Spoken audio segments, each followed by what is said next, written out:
कुछ फिल्में ऐसी होती हैं जो करियर खत्म कर देती हैं, तो कुछ फिल्में ऐसी होती हैं जो प्रोडक्शन हाउस को ही दिवालिया कर देती हैं। वहीं कुछ फिल्में ऐसी भी होती हैं जो जिंदगियां तक लील जाती हैं। लेकिन बहुत कम फिल्में ऐसी होती हैं जो ये तीनों काम एक साथ कर देती हैं।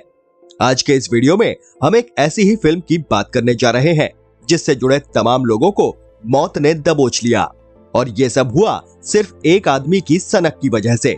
ये फिल्म हॉलीवुड की सबसे टॉक्सिक, शापित और घटिया फिल्मों में गिनी जाती है। फिल्म की रिलीज के बाद इसके हीरो, हीरोइन, डायरेक्टर, प्रोड्यूसर से लेकर तमाम लोग बीमारी के शिकार हुए और फिर मौत के मुंह में समा गए। बल्कि फिल्म से जुड़े चंद खुशकिस्मत लोग ही थे जो बच सके, वरना सब के सब मारे गए। हम बात कर रहे हैं साल 1956 में आई हॉलीवुड फिल्म द कॉन्करर की। जब आप इस फिल्म से जुड़ी बातें जानेंगे तो आपके भी रोंगटे खड़े हो जाएंगे। यकीन करना मुश्किल होगा कि परफेक्शन के लिए भला कोई सैकड़ों लोगों की जान दांव पर कैसे लगा सकता है। तो बने रहिए हमारे साथ इस वीडियो के आखिर तक। पूरी घटना समझने के लिए हम आपको ले चलते हैं करीब 70 साल पीछे। बात है साल 1950 के आसपास की। अमेरिका का ऊटा स्टेट, ऊटा से करीब 685 किलोमीटर दूर नेवादा स्टेट। ऊटा की ऑफिशियल वेबसाइट dequtah.gov पर मौजूद जानकारी के मुताबिक अमेरिका ने जुलाई 1945 से लेकर नवंबर 1962 तक 48 राज्यों में जमीन के ऊपर 210 न्यूक्लियर वेपन टेस्ट किए थे। इनमें से नेवादा राज्य भी शामिल था, जहां पर 100 टेस्ट किए गए, और जिस जगह पर ये टेस्ट हुए उसे नाम दिया गया था नेवादा टेस्ट साइट, यानी NTS। NTS में पहला टेस्ट हुआ 27 जनवरी 1951 को, जबकि आखिरी टेस्ट हुआ 17 जुलाई 1962 को। अब बात करते हैं इस फिल्म की। द कॉन्करर साल 1956 में रिलीज हुई। इसे डायरेक्ट किया था डिक पॉवेल ने और प्रोड्यूस किया था हावर्ड ह्यूजेस ने।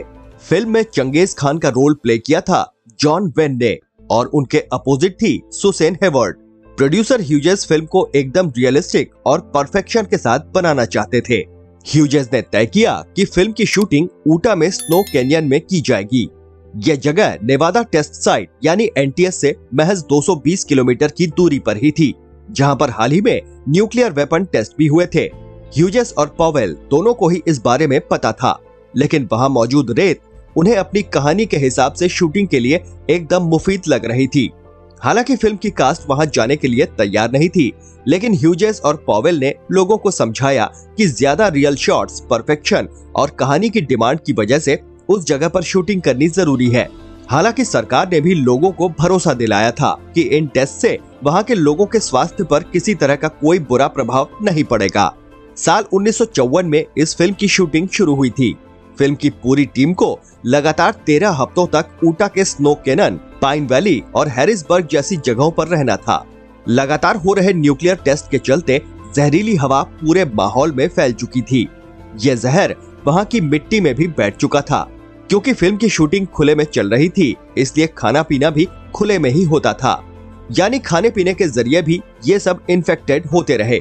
कई बार शूटिंग के दौरान हवा भी उड़ाई जाती थी, जिसके चलते रेत, धूल और मिट्टी के जरिए इन्फेक्शन उन सबके शरीर में जाता रहा। आगे की बात जानकर आप और हैरान रह जाएंगे। असल में इस फिल्म के लिए प्रोड्यूसर हावर्ड ह्यूजेस का परफेक्शन नेक्स्ट लेवल का था। 13 हफ्तों के बाद जब फिल्म की शूटिंग वहां से खत्म हो गई, तब वो ऊटा की जहरीली 60 टन रेत ट्रकों में भरकर स्टूडियो भी ले गए। उनका मानना था कि अगर फिल्म के किसी सीन को रीशूट करना पड़ा तो वो वहां जाने की बजाय स्टूडियो में ही इसी रेत के साथ उसे रीशूट कर लेंगे। शायद तब उन्हें नहीं पता था कि वो अपने साथ रेत नहीं बल्कि मौत ले जा रहे हैं। 111 मिनट की फिल्म द कॉन्करर का वर्ल्ड वाइड प्रीमियर जनवरी 1956 में हुआ। लंदन में इसका प्रीमियर 2 फरवरी को और लॉस एंजलिस में 22 फरवरी को हुआ। फिल्म का बजट था $6 मिलियन। फिल्म बॉक्स ऑफिस पर कुछ खास नहीं कर सकी, लेकिन सबसे बुरा वक्त अभी आने वाला था। पीपल मैगजीन की एक रिपोर्ट के अनुसार आगे चलकर फिल्म से जुड़े 220 क्रू मेंबर्स में से 91 लोगों को कैंसर हुआ, जिसमें से 46 लोग काल की गाल में समा गए।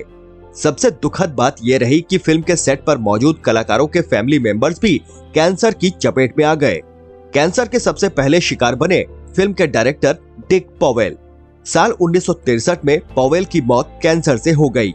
यही नहीं, उनकी पत्नी, बेटे और पोती की मौत भी कैंसर से ही हुई। फिल्म में अहम भूमिका निभाने वाले अरमान दारीज कैंसर के फाइनल स्टेज में इतना परेशान हो उठे कि खुद ही अपनी जीवन लीला समाप्त कर ली।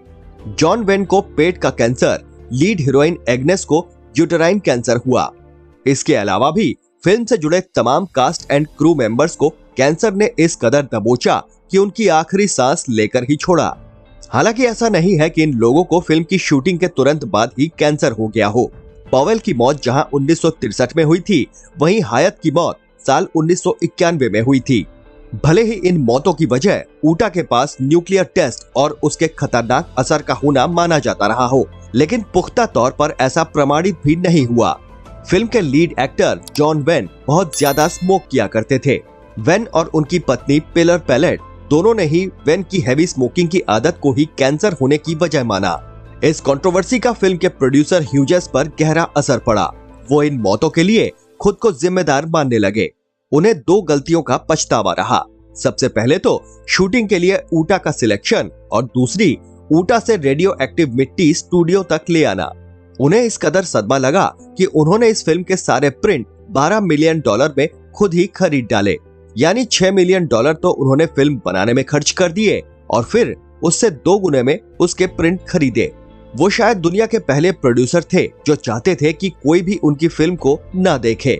इस फिल्म और कंट्रोवर्सी की वजह से वो मानसिक रूप से बीमार रहने लगे।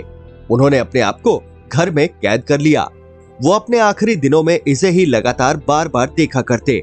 वो रात को सोने से पहले इसे प्रोजेक्टर पर चलवाते और प्रोजेक्टर चलाने वाले को काला चश्मा लगाने को कहते, जिससे फिल्म का बुरा असर उस पर ना पड़े।